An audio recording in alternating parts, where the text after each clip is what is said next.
Selamat malam para netizen dimanapun kita berada, salam inspirasi bagi kita semua. Agak aneh juga ternyata ya, kenapa ya jelang Pilpres 2024 upaya jegal Anies Baswedan kian sistematis. Muncul spekulasi mulai dari hutang, Formula E, terus kemudian banyak lagi yang dituduhkan kepada Anies Baswedan. Ada apa begitu kan? Apakah hanya kampanye-kampanye hitam atau terselubung seperti ini yang kemudian menjadi bahan gorengan bagi para cebong dan buzzer begitu kan? Spari politik Anies Baswedan sudah disambut di mana-mana sangat luar biasa begitu kan, dan bahkan di satu sisi orang mengatakan bahwa Anies Baswedan melanggar etika, melanggar kampanye dan sebagainya, cuci star dan sebagainya begitu kan. Apakah selama ini tidak bosan dengan hal itu begitu? Padahal hakikatnya ya Anies Baswedan ya biasa-biasa aja begitu kan, walaupun orang membuli seperti itu begitu. Tapi mari kita baca terlebih dahulu ya komentar-komentar netizen seperti ini ya. Komentar netizen, jelang Pilpres 2024 upaya jegal Anies Baswedan kian sistematis. Betul begitu. Semakin tinggi menjunjung Anies Baswedan, semakin terbuka rekam jejaknya yang tidak ada bagus-bagusnya. Jadi sebenarnya yang menjegal Anies Baswedan itu adalah Anda dan para pendukung yang justru membuka tuntas ketidakmampuan apa ini. Banyak sekali yang mengkritik mereka begitu, tapi perlu diingat bahwa Anies Baswedan sangat luar biasa membangun DKI Jakarta, sangat luar biasa begitu kan. Ini pada saatnya kehendak rakyatlah yang menang. Anies memang hebat ini, semoga nggak jadi presiden. Apa ini? Inilah komentar-komentar para cebong kan seperti itu begitu kan. Kualat sama beras-beras yang membusukkan tuh Yohanes ini, banyak sekali yang mengkritik apa yang saya bacakan. Inilah pro dan kontra begitu. Tapi perlu diingat, apakah dengan catatan seperti ini yang kemudian menciderai seseorang begitu, mengkritik seseorang begitu kan. Padahal kalau kita melihat situasi hari ini ya bisa jadi Anies Baswedan itu dijegal begitu kan. Nih, siapa yang jegal drone? Yang ada muak dengan muka Yaman. Ini banyak sekali yang mengkritik mereka begitu. Inilah para cebong dan buzzer yang kemudian nimbrung di sini seolah-olah ya memframing bahwa Anies Baswedan ya melakukan seperti itu begitu. Tetapi ya para relawan-relawan Anies Baswedan dan simpatisannya ya tertawa melihat hal ini semua begitu kan. Komentar-komentar seperti ini kan komentar-komentar receh bagi relawan Anies Baswedan begitu kan. Silahkan Anda menggonggong sebesar apapun begitu kan, sekencang apapun ya bagi kami ya santai-santai aja. Selama Anies Baswedan melakukan dengan kinerja yang baik, membangun bangsa ya suatu saat nanti dia akan tahu sendiri seperti apa kinerja Anies Baswedan kalau dia ditakdirkan menjadi presiden begitu kan, seperti itu logika kita begitu. Jadi ini tanpa dijegal sudah nyungsep sendiri ini. Ngapain dijegal ini? Sistematis matamu. Wah, sampai segitunya ya untuk kebencian terhadap Anies Baswedan begitu. Ini sangat disayangkan sekali di era demokrasi kan. Di era demokrasi kita kan memberikan kebebasan kepada siapapun begitu.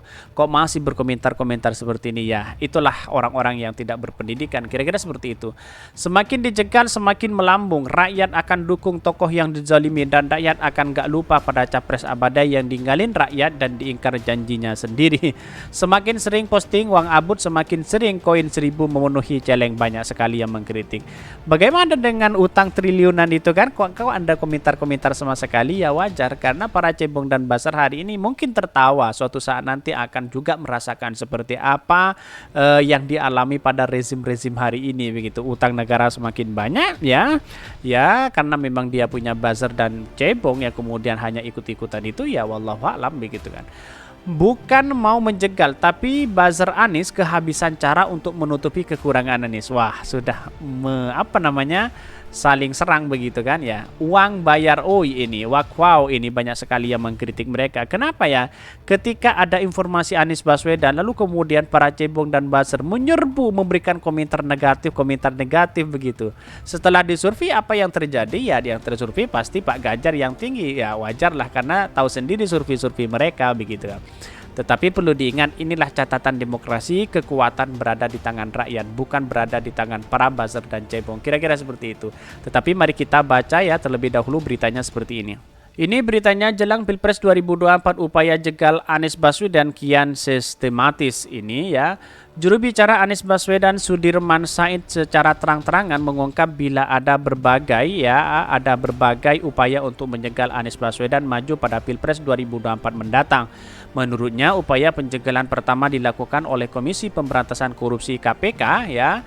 KPK berusaha menetapkan Anies sebagai tersangka kasus dugaan kasus korupsi Formula E. Ini banyak sekali begitu kan. Bahkan ya hari ini banyak yang anggota KPK sudah kembali begitu kan ke Kapolri, terus kemudian ke yang lain begitu kan. Artinya apa? Kalau memang ini terbukti Anies Baswedan korupsi, ya tangkap aja. Ngapain masih sana sini begitu kan?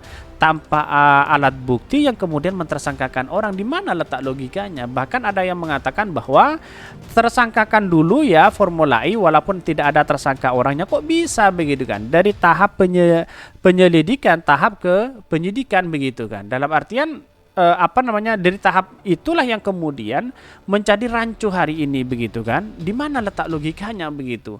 Padahal jelas-jelas ini tidak ada alat bukti sama sekali begitu kan. Ini pada akhir September terus-menerus muncul isu bahwa KPK akan memaksakan mentersangkakan Anies ya, ujar Sudirman Said dikutip harian terbit ya melalui YouTube Karni Ilyas. Lebih lanjut Sudirman mengaku heran mengapa pencapresan Anies selalu dijegal, padahal ini merupakan bagian daripada demokrasi.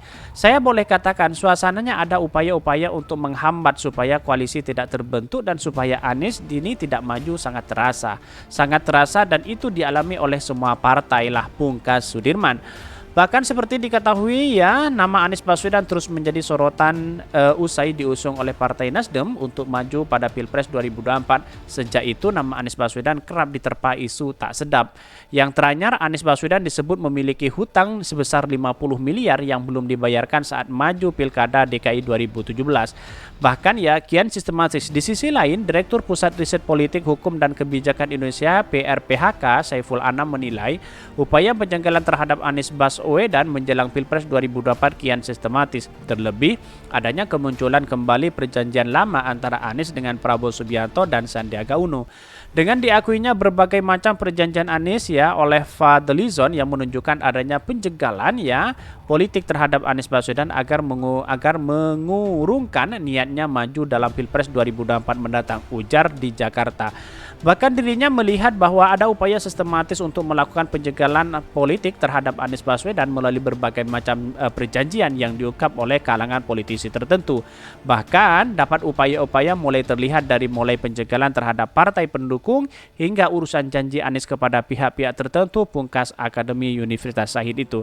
Nah inilah yang kemudian menjadi catatan penting. Apakah seperti ini cara-cara orang-orang menjatuhkan ya, memberikan kebebasan dalam demokrasi kita? Apakah seperti itu begitu kan?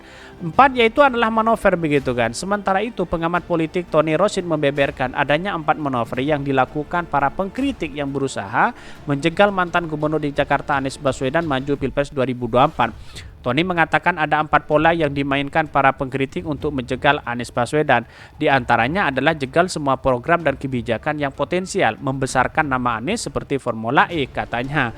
Wah, ini kan sangat sulit sekali begitu kan. Sangat buruk bagi kami bahwa ketika melihat kalau memang ini benar ada penjegalan ya, ada sesuatu yang dimainkan, ada politisasi. Wah, wallahualam kapan mau maju negara kita begitu. Sedangkan para cebong dan basar asik sekali begitu kan. Asik dalam artian ya orang-orang yang tidak suka kepada Anies Baswedan ini pasti digoreng habis-habisan begitu kan, diberikan redaksi atau edukasi yang tidak baik begitu kan. Ini apapun hasil kinerja Anies harus ada narasi kontra, apapun prestasi dan penghargaan yang diterima Anies harus ada delegitimasi. Bahkan Tony mengatakan manuver ketiga pengkritik yang punya akses hukum akan menggunakan itu ya keras mencari celah kesalahan yang bisa mempidanakan Anies. Keempat, seorang serang dan demo Anies secara masif agar ada kesan ke publik bahwa Anies tidak disukai oleh rakyatnya sendiri. Dalam hal ini adalah warga Jakarta. Tetapi yang menurut saya pribadi dengan adanya Anies Baswedan sangat luar biasa sekali begitu kan. Bisa membangun DKI Jakarta tanpa BUMN juga bisa begitu kan. Inilah kehebatan Anies Baswedan. Dipuji terus kemudian diberikan apresiasi luar biasa dari presiden ya kayaknya tidak pernah ada begitu kan. Berbeda dengan yang lain. Ini mantan gubernur tiri atau apa begitu kan. Jadi Kalau bangsa kita dibangun, demokrasi kita dibangun bersama-sama dan bangsa kita dibangun bersama-sama, ngapain masih ada sekat-sekat seperti itu begitu kan. Jadi kapan mau maju bangsa kita, kira-kira seperti itu. Mungkin itu yang kami sampaikan. Tonton terus channel Hodari Podcast Rakyat ini karena ada berita-berita menarik dan viral setiap harinya. Salam para netizen, salam inspirasi bagi kita semua. Jangan lupa di subscribe channel YouTube Hodari Podcast Rakyat ini.